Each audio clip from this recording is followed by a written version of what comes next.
Hello viewers, this is Anwar Hussain. আসলে আমরা টিএইচই নিয়ে অনেক সময় আমরা বিভ্রান্তির সম্মুখীন হই যে টিএইচই কখন দি আর কখন দা উচ্চারণ করব। তো আমি একটু মজা করে একটু অন্যভাবে উপস্থাপন করতেছি, আশা করি আপনাদের ভালো লাগবে এবং মনে থাকবে। যেমন টিএইচই দাদির সিবি, আমরা এই দাদির সিবি দাদি কথাটা যদি মনে রাখতে পারি তাহলে আমাদের দা এবং ধি নিয়ে আর কোনো জটিলতা থাকবে না।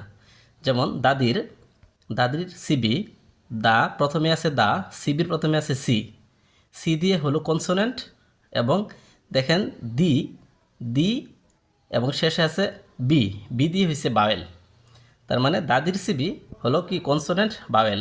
যখন টিএইচই কনসোনেন্টের পূর্বে বসবে তখন তার উচ্চারণ হবে দা, এবং যখন টিএইচই বাওয়েলের পূর্বে বসবে তখন তার উচ্চারণ হবে দি।